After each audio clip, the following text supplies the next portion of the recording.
Shalom, shalom, peuple de Dieu, soyez bénis abondamment. Je suis très content de partager ce petit moment avec vous. Pourquoi? Parce que Dieu nous a donné la grâce, nous a donné la puissance de pouvoir dominer ces genres de choses, ces mauvais esprits qui nous empêchent de pouvoir entrer dans notre héritage. Bien-aimé, je publie mon passé, je publie mon commencement. Pourquoi? Parce que il faut ça. Un homme qui n'a pas de parcours, un homme qui n'a pas de base, un homme qui n'a jamais été dans la souffrance en même temps que réussi, sachez-le très bien, il ne connaît pas ce qu'on appelle la souffrance de ce qu'il a mené. Il ne connaît pas la souffrance de ce qu'il gagne. Alors il va dilapider. Pourquoi? Parce qu'il n'a pas souffert. Alors, regardez pour un exemple les personnes qui sont non seulement richement bénies et qui bénissent une personne. La personne qui reçoit des richards, ils n'arrivent pas à prendre soin parce qu'ils savent que ce n'est pas eux-mêmes les propres sueurs.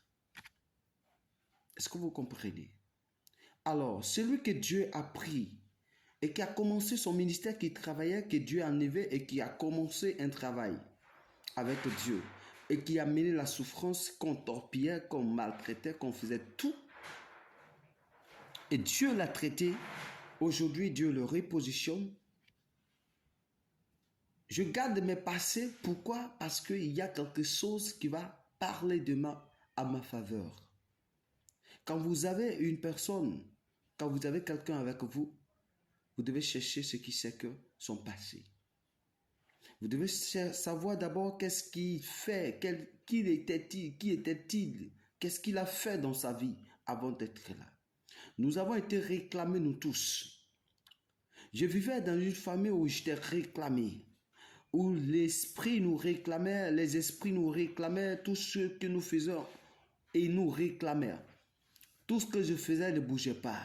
Malgré que j'étais dans la politique, malgré que j'étais dans l'œuvre de Dieu, mais rien n'avançait. Mais quand j'ai compris ce que c'est que leur réclamation, j'ai compris ce que c'est que les barrières, les limitations. Quand j'ai compris qu'il y a des permutations, tu peux avoir une gloire et que l'ennemi peut permettre ça. Ce que je suis en train de dire, suivez la vidéo jusqu'au bout. Ça vous fera quelque chose de bien. Regardez dans mon TikTok, regardez mon passé. C'est vraiment catastrophique. Comment quelqu'un met des bancs, il fait des trentaines de kilomètres, 25 kilomètres, 26 kilomètres, il part pour aller annoncer avec tom-tom sur sa moto. Deux fois même, je marchais. La moto que je dis, on m'a fait un don. Pourquoi j'étais en train de marcher? Je marchais dans la rue. Je transportais des bancs sur ma tête et je partais. Mais ça, je persévérais dans la foi. C'est pourquoi ceux qui viennent dans ma vie, quand tu viens, il faut bien venir. Parce que si tu viens autrement, tu vas partir autrement. Parce que quoi, c'est Dieu. Je ne joue pas avec mon onction. Je ne joue pas avec l'onction que tu as donnée. Je n'ai pas ramassé mon onction. Je ne suis pas allé chez un marabout. Je ne suis pas allé chez un franc-maçon. Je ne suis pas allé chez un féticheur pour aller me faire remplir. C'est Dieu qui me remplit. Je jeûne, je prie.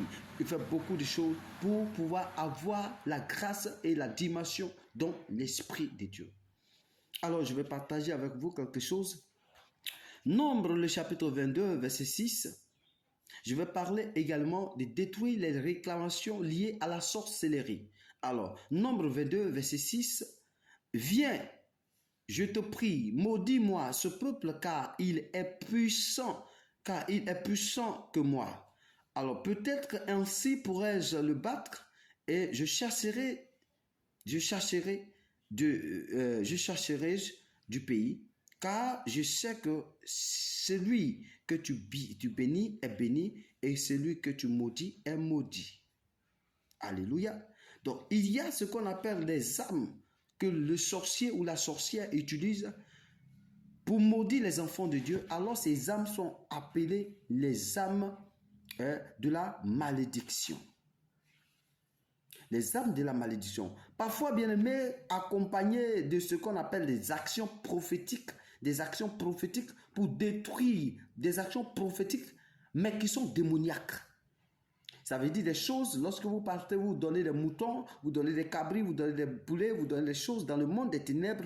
Ils prennent ces actions prophétiques-là pour vous détruire. Ce n'est pas vous qui avez fait ça, mais vos parents ont bâti ça hier.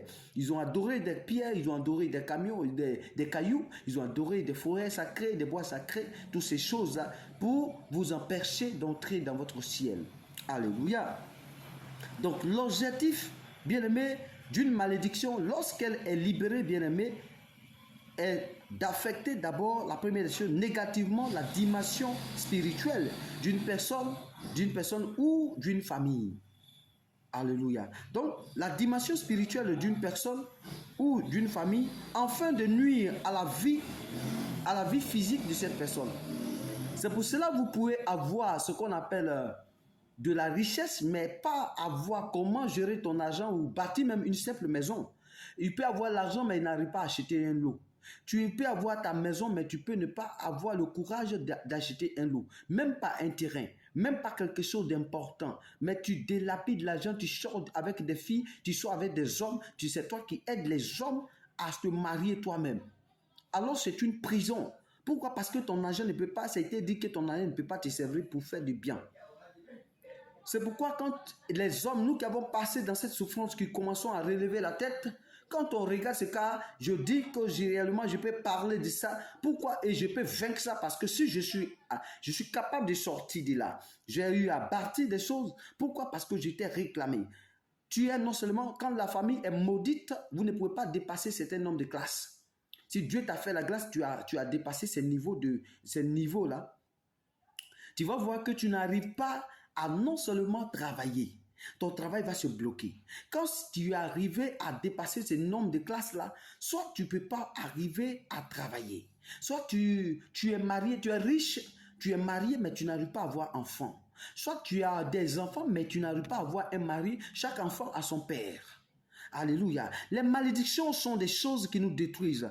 Alors toi qui écoutes cette vidéo, si tu es dans ce cas, écris-moi et demande mon contact que nous allons prier pour que Dieu puisse te faire sortir. Lorsqu'une malédiction est plantée, bien-aimé, dans ta vie, bien-aimé, elle travaillera pour continuellement... elle travaillera continuellement pour atteindre ses objectifs. Alléluia. Ses objectifs néfastes, elle accomplit pour avoir un accomplissement. Des défaites, des maladies et même la mort. Tant que cette malédiction, bien aimé, tant que cette malédiction, je vous dis, tant que cette malédiction est sur votre vie, elle subsisterez ce qu'on appelle continuellement de réclamer la victime. Alléluia. Je vais reprendre encore. Je vais reprendre la phrase. Alléluia. Donc des blocages. Je disais que continuellement à vivre des échecs, des blocages, des accomplissements, des défaites. Alléluia. Des maladies et même la mort. Tant que cette malédiction, bien-aimée, subsistera, elle continuera de réclamer la victime aux mêmes souffrances malgré ses efforts. Alors, pour sortir dans ce passage, pour sortir, il te faut des sacrifices, il te faut réellement donner le meilleur de toi-même pour que tu puisses sortir. Dans ce passage de Nombre, le chapitre 22, verset 6, le roi Balak sollicite les services de devin Balaam pour maudire Israël afin qu'il ait le dessus. Alléluia. Dans le combat, par cette malédiction, Israël devrait perdre tout son combat contre Moab. Donc heureusement ou malencontreusement, pour Israël, Balaam n'est plus le maudit. Mais imaginez-vous que cela ait pu avoir bien lieu. Dans ce cas, face à Moab, Israël serait constamment dans la défaite. Alléluia. Donc, il y a des personnes dans la vie qui portent en elles des implants, des malédictions effectuées par la sorcellerie et qui les poussent à vivre des catastrophes. Si cela est votre cas, vous avez besoin de ce qu'on appelle la prière pour sortir de ces conditions maléfiques qui vous ont été imposer afin de réussir, vivre la gloire de Dieu. Shalom à vous, Dieu vous bénisse, venez éclairer.